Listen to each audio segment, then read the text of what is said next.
Hello from Rick Falkiner's Guitar Centre.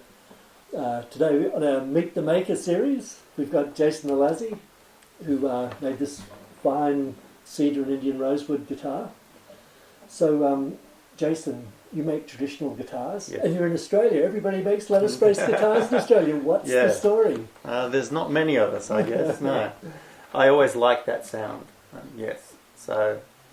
Well, it's a truly beautiful guitar, and I love the look of your guitars. They remind me of sort of Quaker furniture. Like they have this beautiful sort of simplicity about them, but everything's lovely quality and timbers. And one of the things that I think our listeners might be interested in is the fact that you really make to a sound and to players. So it's not about the Bolivian rosewood or whatever you're using. Sure. It's about tone and response. And later we're going to get Nigel Jones to play a Spruce and Cedar one of your guitars. So excellent. And here should be good. I'm particularly happy to be able to use your guitars because when you're comparing a Spruce and a Cedar instrument, a lot of makers can't make a consistently good guitar. Sometimes they get lucky and have a great one, and sometimes it's all right. But you seem to really have a handle, a sound in your head, and you make it. Is that true, or is it just the luck of the draw? I think I do have a sound in my head, and I work to that and constantly refine. So I think over time, it all comes together. I don't. Yeah.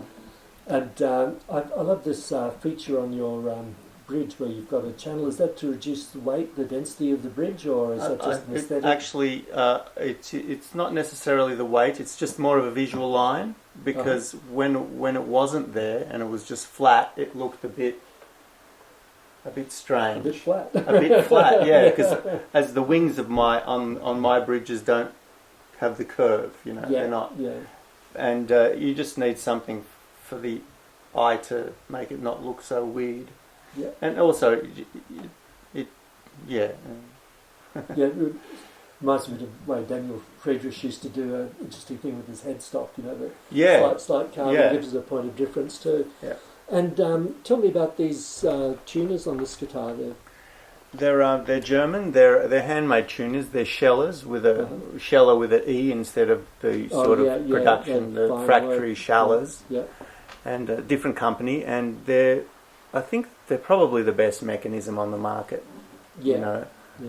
And very, very nice. And French polish is the finish? French polish is the finish all over the guitar. So it's, I do it for the sound. Yeah. You do, it is beautiful, but it does get a lived-in look after a while. I like that.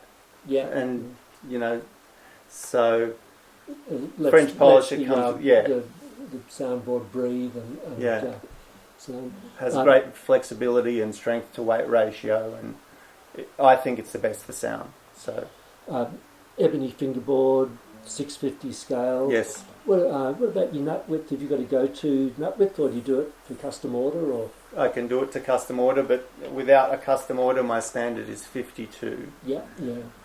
Lovely 2 millimeters. Lovely feeling neck and beautiful palette of tone too. Well, thanks for sharing your thoughts about the guitar with us, Jayson. Thank you, Rick. Keep on watching, and we have some performances coming up soon. Thanks. Thank you.